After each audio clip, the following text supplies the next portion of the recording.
নমস্কার। আজকে সমরেশ মজুমদারের লেখা একটি গল্প নিয়ে বেঙ্গলি স্টোরি টেলিং চ্যানেলে আমি শুভ্রা। গল্পের নাম বন্ধুর মতো। ট্যাক্সির ভাড়াটা মিটিয়ে দিয়ে রঞ্জন বলল, এই বাড়ি। দিশা মুখ তুলে তাকালো। 5 তলা, ঝকঝকে বাড়ি, সামনে গেট, নিচে কার পার্কিং। বেশ সমৃদ্ধ চেহারা। আসার সময় দেখে বুঝেছে পাড়াটাও বেশ সমৃদ্ধ। অতএব ফ্ল্যাটের ভাড়া নিশ্চয়ই কম হবে না। রঞ্জন বলল, চলো। বাড়িটা 5 তলা হলেও লিফট আছে।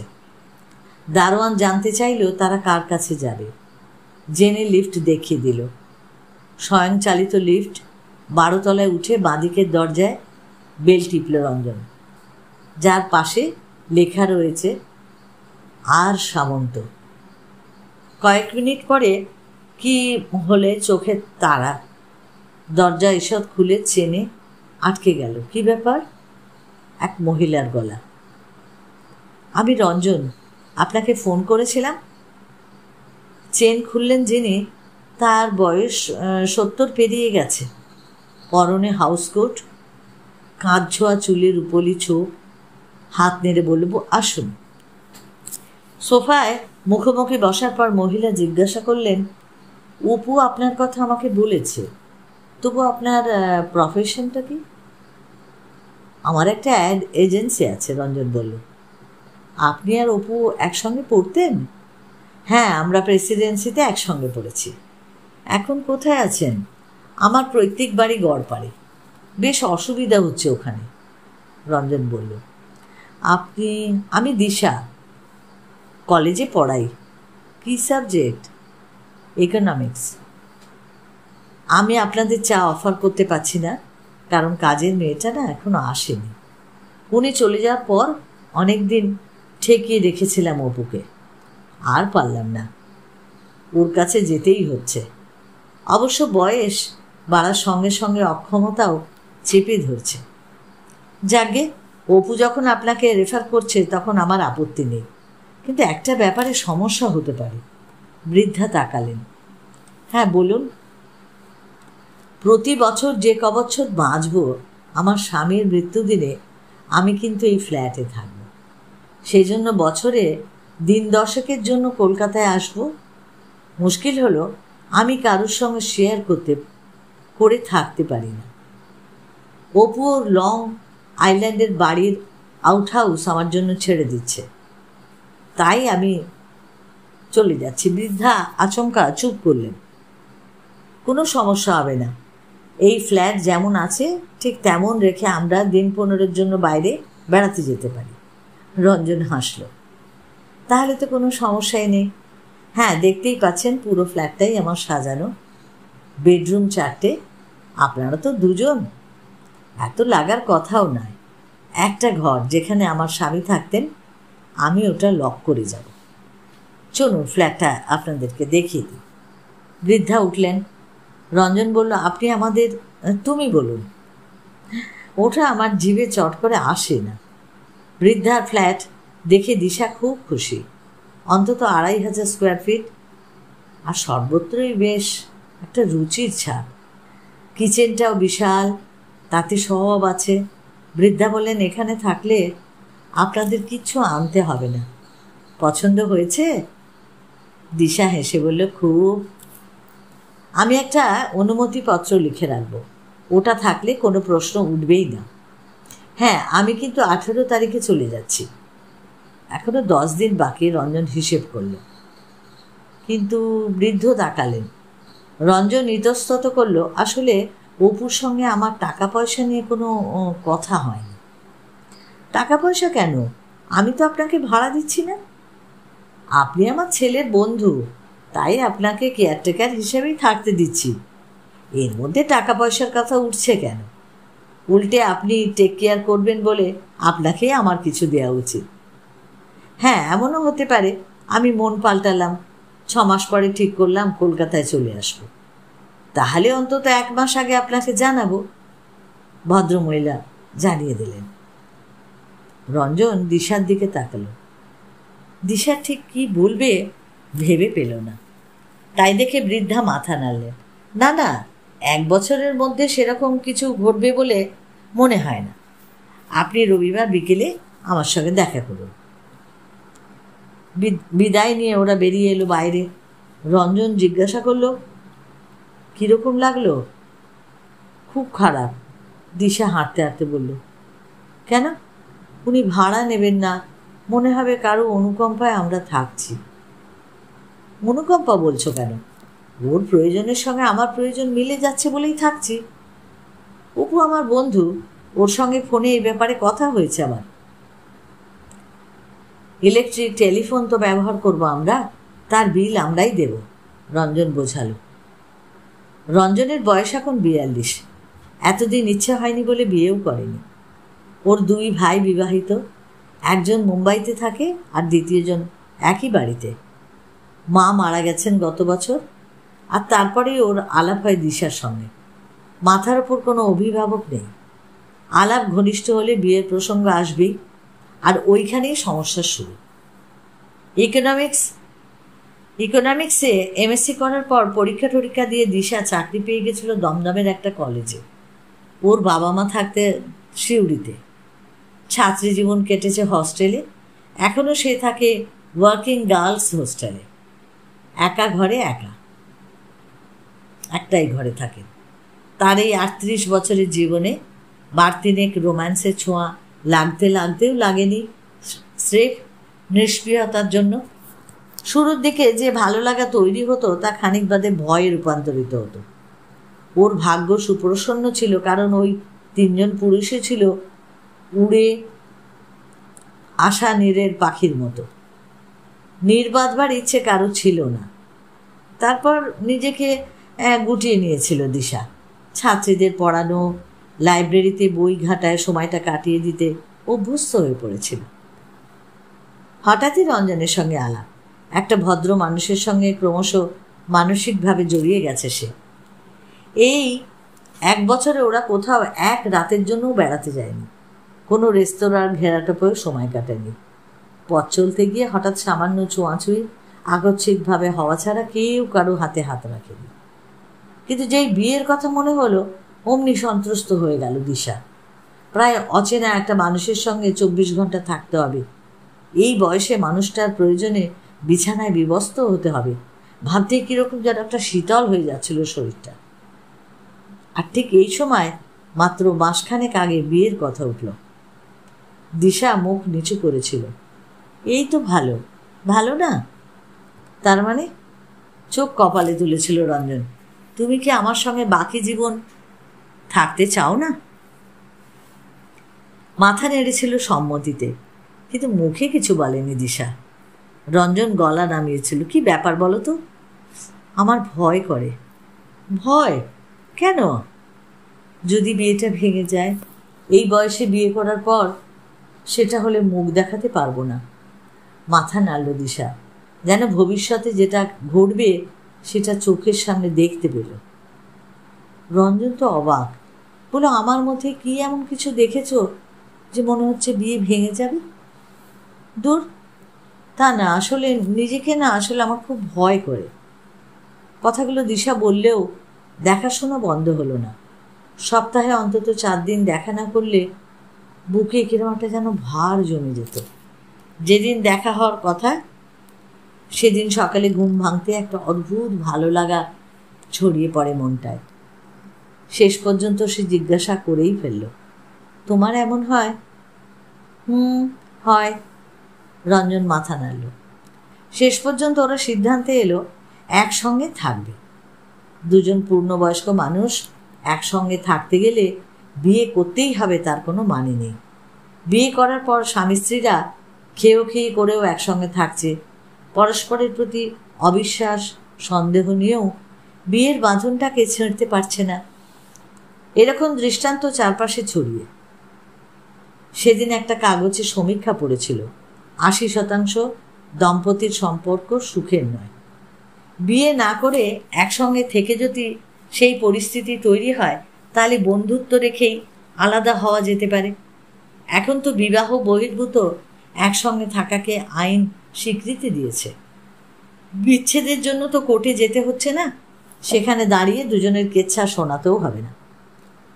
কিন্তু আত্মীয় স্বজন, দিশার মনে তখনও একটা অস্বস্তি।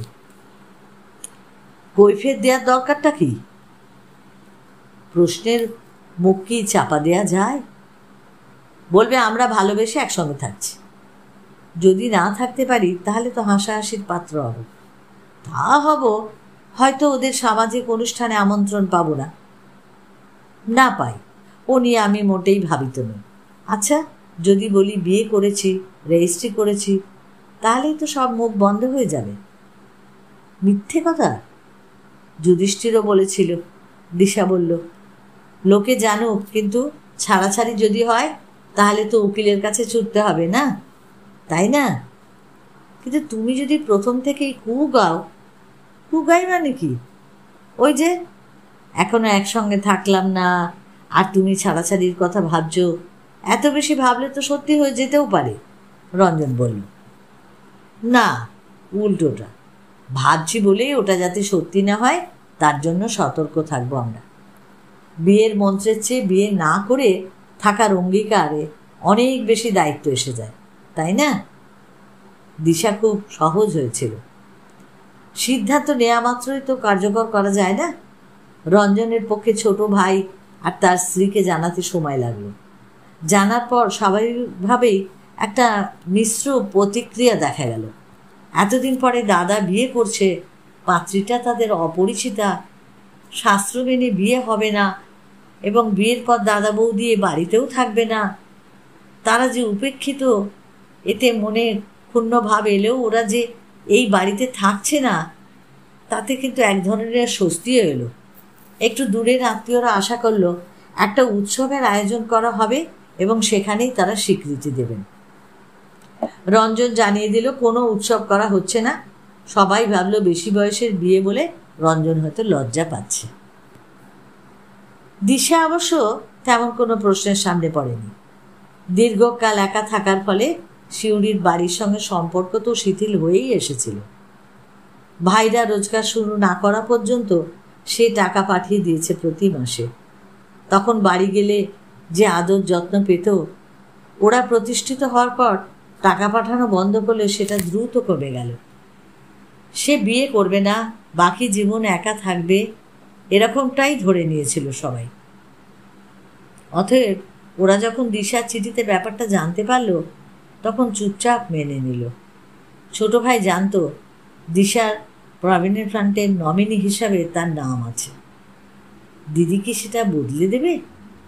কৌতূহলটা সে কিন্তু ঠিক প্রকাশ করতে পারল না।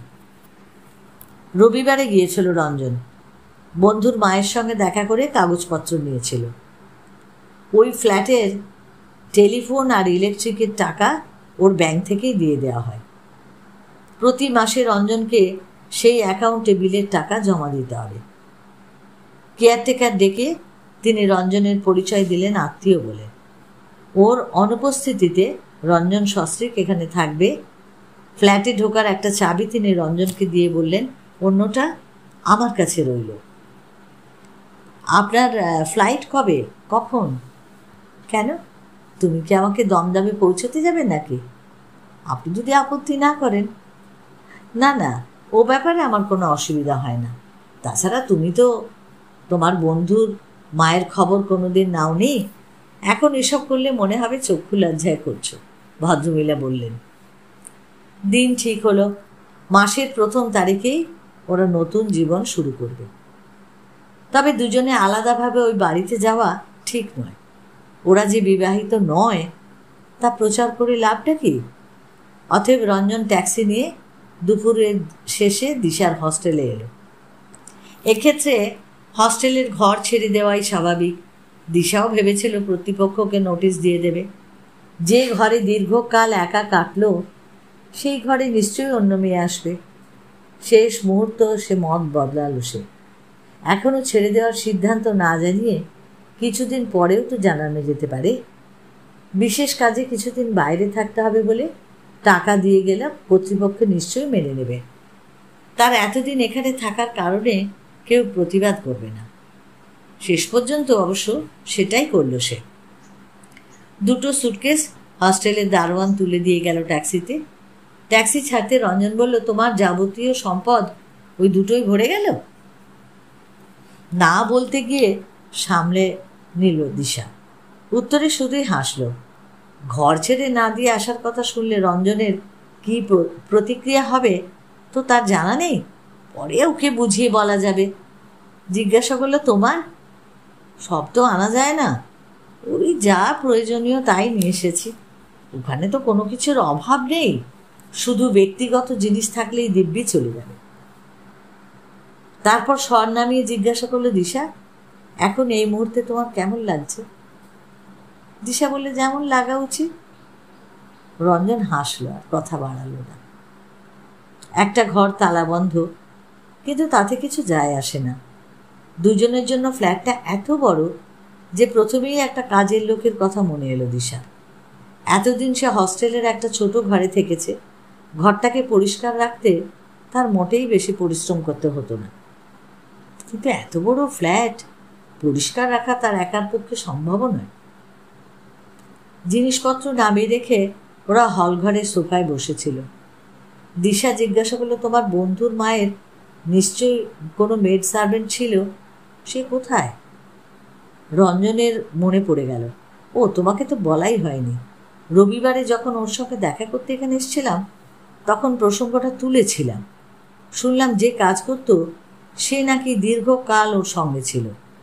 তার বয়স হয়েছে এবং উনি আমেরিকায় চলে যাচ্ছেন বলে সে তার দেশের বাড়িতে গিয়ে শেষ জীবন কাটাতে চায়।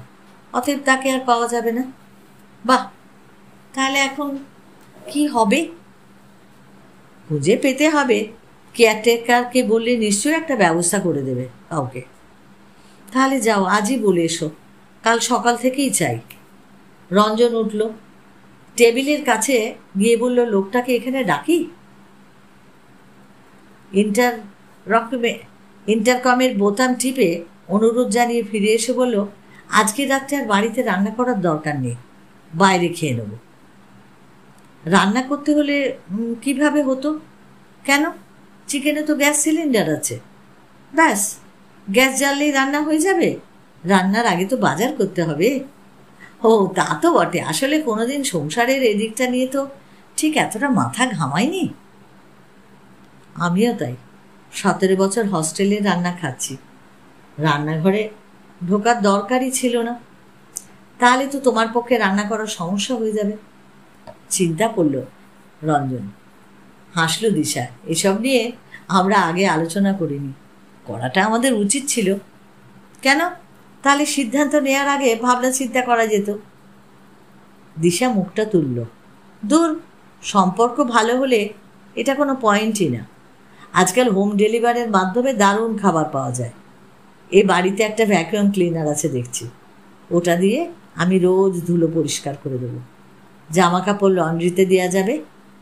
রঞ্জনের কথা শেষ না হতেই বেল বাজল। সে এগিয়ে গিয়ে দরজা খুলতেই কেয়ারটেকারকে দেখতে পেল। ইয়েস স্যার, আসুন। মাঝবয়সী ভদ্রলোক ঘরে ঢুকে দিশাকে নমস্কার করলেন। রঞ্জন বলল, কয়েকটা ব্যাপার আপনার একটু সাহায্য চাই। আচ্ছা বলুন। আচ্ছা, কাজের লোক চাই, হোল টাইমার। রঞ্জন বলল, না ফুল টাইমারের দরকার নেই, শুধু সকালটা হলেই চলবে। দিশা প্রতিবাদ করলো। রঞ্জন বলল, কেন, বিকেলে মানে রাত্রের ব্যাপারটা? কেয়ারটেকার বলল, ম্যাডাম ঠিক বলেছেন স্যার, প্রথমত হোল টাইমার পাওয়া এখন প্রায় অসম্ভব। কাজ না জেনেও প্রচুর টাকা চাইবে। তার উপর বিশ্বাস করে বাড়ির দায়িত্ব দিয়ে যাওয়াটাও ঠিক হবে না। তুলনায় পার্ট টাইমার চেষ্টা করলে বরং পাওয়া যেতে পারে। মেনে নিল রঞ্জন। ঠিক আছে, কাল সকাল থেকে কাউকে আসতে বলুন। এত তাড়াতাড়ি কি হবে স্যার? এ বাড়িতে যারা কাজে আসে তাদেরকে বলতে হবে, সবাই তো প্রচুর কাজ করে, তার মধ্যে যাদের সময় আছে তাদের কাউকে একটা খুঁজে বের করতে হবে। কেয়ারটেকার বললেন, আচ্ছা দাঁড়ান, আমাদের এখানে যে কাজ করতে আসবে সে কি অন্য বাড়িতেও কাজ করবে? পার্ট টাইমাররা তো তাই করে। যে কাজের দায়িত্ব শুরুতে দেবেন তা 8 ঘন্টার মধ্যে শেষ করে অন্য বাড়িতে চলে যাবে। কেয়ারটেকার এই ব্যাপারে ওয়াকিবহাল করলেন। কি আশ্চর্য, আমি ভেবেছিলাম যে আসবে সে সমস্ত সকাল এখানে থাকবে। রঞ্জন বলল, আপনাকে 5 গুণ চার্জ দিতে হবে স্যার। আচ্ছা, কেয়ারটাকে চলে গেল। চিন্তিত রঞ্জন বলল, কি করা যায় বলো তো? দিশা হাসল। আপাতত ওসব ভাবনা মাথা থেকে সরিয়ে আরাম করে বসো তো। রঞ্জন কিছু বলতে গিয়ে মনটা বদলালো। আমরা সংসার করব, অথচ নির্ভর করতে হবে অজানা অচেনা একজনের ওপরে। অদ্ভুত। বিদেশে কিন্তু এই তৃতীয় জন থাকে না, দিশা বলল। রাইট, ওরা যদি পারে তাহলে আমরা কেন পারবো না? এই ফ্ল্যাটে সব তো আধুনিক ব্যবস্থা আছে, একটা রান্নার বই কিনে নিলেই হলো। রঞ্জনের গলায় উত্তেজনা। হোম ডেলিভারি, নিচু গলায় বলল দিশা। ফ্ল্যাটটা আরেকবার জরিপ করে নিয়ে নিজের সুটকেস যে বেডরুমে ঢোকালো দিশা, সেখানে সুন্দর বিছানা পাতা রয়েছে, বারমাটিকের কাঠের খাটে, টেবিল, চেয়ার, ড্রেসিং টেবিল, আয়না, দেয়াল, আলমারি, যা যা দরকার সব চারপাশে। এমনকি একটা হেয়ার ড্রায়ারও চোখে পড়ল। খুশি হয়ে ঘুরে দাঁড়িয়েই দরজায় রঞ্জনকে দেখতে পেল দিশা। এই ঘরটাকে পছন্দ হলো? রঞ্জন হাসল। হ্যাঁ, বেশ ভালো। তাহলে আমি পাশের ঘরটা নিই। রঞ্জন দাঁড়ালো না, থমকে গেল দিশা। বিয়ে না করে বিবাহিত জীবনযাপন করতে গেলে কি আলাদা শুতে হয়? অথচ এখন ব্যাপারটা ভাবতেই একটা আড়ষ্টতা এলো। বিয়ের মন্ত্র বা সই কি সেই আড়ষ্টতা দূর করতে সাহায্য করে?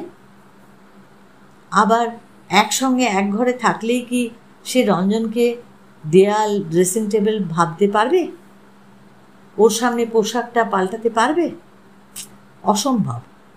তবু এই ভালো, না হয় রাত্রির দরজাটা ভেজিয়ে রাখবে, কিন্তু আলাদা ঘরে একা শোয়ার স্বস্তিটা তো থাকবে। কোথায় যেন পড়েছিল বিদেশে স্বামী স্ত্রীরাও আলাদা ঘরে শোয়, তাদের ব্যক্তিগত গোপনীয়তা বজায় রাখতে। ঘরটা বড়। সুটকেস খুলে পাজামা পাঞ্জাবি বার করল রঞ্জন। একটা মিশ্র প্রতিক্রিয়া হচ্ছে তার মনে। দুজনের ঘর আলাদা হয়ে কতটা ভালো বা মন্দ হলো সেটা ঠিক বুঝতে পারছিল না রঞ্জন। জীবনে প্রথমবার সে একটা নারীর সঙ্গে একত্রে থাকছে, সেটা অবশ্যই আলাদা ঘরে থাকলে শিহরিত হওয়ার কথা নয়। কয়েকদিন ধরে সে আজকের রাতটার কথা ভাবছিল। এই রাতটাকে অবশ্যই ফুলশয্যার রাত বলে মনে হয়েছিল, কিন্তু এখানে আসার পর দিশার আচরণে কোনো আবেগ না দেখে সেও সৌজন্যের বাইরে যেতে পারেনি। এখন দিশা যখন তার শোয়ার ঘর নির্বাচন করে ফেলেছে, তখন জোর গলায় বলতে পারিনি যে আমিও তোমার ঘরে থাকব। মনে একটু ভার জমলেও পাশাপাশি একটা তিত্তিরে স্বস্তি টের পাচ্ছিল রঞ্জন। এতটা বয়স একা একা থেকে এমন একটা অভ্যেস তৈরি হয়ে গেছে যে কারোর সঙ্গে ঠিক রাত্রিবাস করার কথা তারা ঠিক ভাবতে পারত না। অন্য কারোর জন্যে নিজস্ব অভ্যেসগুলোর পরিবর্তন করা সম্ভব নয় বলেই মনে হতো। আজ অন্য আবেগে আক্রান্ত হয়ে সেটাকে উপেক্ষা করতে যাচ্ছিল সে। না হওয়ায় যেন সে স্বস্তি এসে গেছে তার ভেতরে চুপি চুপি। পাজামা পাঞ্জাবি পরে বসার ঘরে ঢুকে প্রথম জানলাগুলো খুলে দিল রঞ্জন। সামনের অনেকটা খোলা, সূর্য ডুবছে, ছায়া ছায়া বিকেল। কি দেখছো? দিশার গলা শুনে পেছন ফিরে তাকিয়ে চমকে উঠল রঞ্জন। সালোয়ার কামিজ এখন দিশাকে অপূর্ব দেখাচ্ছে। আকাশি নীল স্থির হয়ে আছে যেন পোশাকে। এতদিন যখনই দেখা হয়েছে ওর সঙ্গে শাড়িতে দেখেছি। সে দ্রুত এগিয়ে গেল, দুটো হাত দিশার কাঁধে রেখে বলল, তোমাকে কি সুন্দর লাগছে। দিশার গালে কি লালের ছোঁয়া লাগলো? যা, আমায় দেখো, এই বয়সে কখনো সুন্দর লাগে? কেন নয়? গায়ত্রী দেবী, ইন্দিরা গান্ধী, সুচিত্রা মিত্র সুন্দরী না? অপর্ণা সেন, রেখা কি এখনো রূপসী নন? তাছাড়া প্রতিমার বয়স হয় না, রঞ্জন বলল। মানে? দুর্গা ঠাকুর 200 বছর আগে যেমন সুন্দরী ছিলেন এখনও ঠিক তাই আছেন। এইবার বাড়াবাড়ি হয়ে যাচ্ছে। দিশার চোখে কপট রাগ। দুহাত কাঁধ থেকে সরিয়ে জড়িয়ে ধরল সে দিশাকে। নরম মেয়েলি গন্ধ, অনুভূতি যেন ক্রমশ বাগিচা রঞ্জনের কড়ায়ত্তে। সে দিশার গালে গাল রেখে বলল, তুমি আমার। তারপরেই তার কপালে ভাঁজ পড়ল। মুখ সরিয়ে সে দিশার মুখ দেখল। থরথর করে কাঁপছে দিশা। সমস্ত শরীর যেন শক্ত হয়ে গেছে। হাত সরিয়ে নিলেই যেন পড়ে যাবে। চোখটা বন্ধ। সে ফিসফিসে ডাকল, দিশা। দিশা কোনো সাড়া দিল না, যেন শুনতেই পায়নি তার ডাক। ধীরে ধীরে ওকে একটা সোফায় বসিয়ে দিল রঞ্জন। বসার পরেই যেন চেতনা ফিরে এলো। দু হাতে মুখ ঢেকে ডুবরে কেঁদে উঠল দিশা। রঞ্জন হতভম্ব। সে এমন জোরে চেপে ধরেনি যে দিশা অসুস্থ হয়ে যেতে পারে। আর অসুস্থ হওয়ার পরে এই কান্নার মানেটা কি? সে বলল, দিশা, আমি সরি, আমি নিজেই বুঝিনি কি করছি। কাঁদতে কাঁদতে মাথা নাড়ল দিশা। যার মানে সরি বলার দরকার নেই। ঠিক তখনই বেল বাজলো ঝমঝমিয়ে। তুমি ঘরে যেতে পারবে? কেউ এসেছে? কান্না গিলল দিশা। তারপর ওড়নায় চোখ মুছল। দ্বিতীয়বার বেল বাজলে রঞ্জন বাধ্য হলো দরজাটা খুলতে। বেশ স্বাস্থ্যবতী এক তরুণী দাঁড়িয়ে। কেয়ারটেকার বাবু বলল, আপনারা নাকি লোক খুঁজছেন। মেয়েটা চোখ ফেরালো। ও হ্যাঁ, তুমি একটু পরে আসতে পারবে? রঞ্জন বলল। পরে টাইম হবে না। মেয়েটা সোজাসুজি রঞ্জনকে দেখল। ওকে ভেতরে আসতে বলো। পেছন থেকে দিশা ধরা গলা ভেসে এলো। অগত্যা সরে দাঁড়ালো রঞ্জন। মেয়েটা ভেতরে ঢুকলো। দিশাকে দেখে বলল, আমার নাম মালা। মা মালা সিনহার ফ্যান ছিল তো।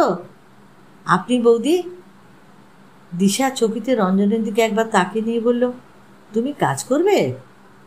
কেয়ারটেকার বাবু বললেন তো আপনাদের লোক দরকার, যদি তালা চাবি মিলে যায় করব। বুঝতে পারলাম না, দিশা বলল। আপনাদের যা প্রয়োজন তা যদি আমার অসুবিধায় না হয় তো করব। তোমার কি সুবিধা তা আগে বলো। দিশা যেন একটু একটু করে সহজ হচ্ছিল। দেখুন বৌদি, আমি সকালে 4 বাড়িতে কাজ করি, আমার তখন টাইম নেই। বিকেলে 2 বাড়িতে কাজ করি, একটা 4টে থেকে 6টা, আরেকটা 6টা থেকে 8টা। ওই দ্বিতীয় কাজটা ছেড়ে দিতে চাই, ওই সময় আপনাদের দিতে পারি। মেয়েটা একটা চেয়ারের দিকে তাকালো। ওখানে বসবো? মাথা নাড়ল দিশা। সঙ্গে সঙ্গে বসে পড়ে পা নাচাতে লাগলো মালা। কিন্তু আমাদের লোক দরকার সকালে রান্নার জন্য, ঘর পরিষ্কার করার জন্য। কিছু চিন্তা করবেন না, আমি রাত্রে রান্না করে ফ্রিজে ঢুকিয়ে দেবো। আপনি সকালে গরম করে নেবেন। আর সকালে ঘর পরিষ্কার করলে রাত্রে যা হবে, রাত্রে করলে সকালে তো তাই হবে, মালা বলল। দিশা রঞ্জনের দিকে তাকালো। রঞ্জন বলল, আমরা যদি রোজ 6টার মধ্যে না ফিরে আসি, চাবি দিয়ে যাবেন, একটা চাবি। সহজ গলায় বলল মালা। ভেবে বলুন, আপনারা হয়তো সকালে 9টায় বের হবেন, আর আমি যদি 8টায় আসি তাহলে কটা পদ খেয়ে বেরোবেন? তার চেয়ে বরং রাত্রে রান্না করে থাকলে অনেক সুবিধা। বাজারহাট? দিশা জিজ্ঞাসা করল। ওটা যদি দাদাবাবু করে দেন তো ভালো, আমি কাঁচা পয়সায় হাত দিতে ঠিক চাই না। দিশা জিজ্ঞাসা করলো, তুমি কাজটা ছেড়ে দিচ্ছ কেন? সত্যি কথা বলবো বৌদি, আমি মিথ্যে কথা ভালোবাসি না। দেখুন, আমি ওখান থেকে 2,500 পাই। 2,500? রঞ্জনের গলাটা শুকিয়ে গেল। হ্যাঁ, 1250 রান্নাবান্নার জন্য। 2 বুড়ো বুড়ি বাতের ব্যথায় অষ্টপ্রহর বিছানায় শুয়ে থাকে। আর বুড়োর খুব রস, রোজ তাকে ম্যাসাজ করে দিতে হয় আমাকে। তার জন্য আরও আমাকে 1250 দেয়। আমরা তো তোমাকে এত দিতে পারবো না, দিশা বলল। কে চাইছে? চোখ ফেরালো মালা। ওই 1200-র জন্য রোজ রাত্রে 80 বছরের বুড়ো শরীর চটকাতে ভালো লাগে? এখন ঝাঁঝরা হয়ে যাওয়া নারকেল গাছ যে কোনো দিন ভেঙে পড়বে, তবু কোমরের ওপরে আমার হাত উঠতে দেবে না। ঘেন্না ধরে গেছে বৌদি। আপনি আমাকে ওই 1250 দেবেন। আপনাদের বাড়িতে তো কোনো বুড়ো ভাবড়া নেই। রঞ্জন চটজলদি বলল, ঠিক আছে, তোমার কথা শুনলাম। নিজের কথা বলে কেয়ারটেকারকে আমি জানিয়ে দেবো। আমরা নিজেরা কথা বলে নিই। কিন্তু তার আগে যদি কাজ পেয়ে যাই তাহলে দোষ দেবেন না, আমরা গরিব মানুষ, হাত খালি করে বসে থাকতে পারি না তো। উঠে পড়ল মালা।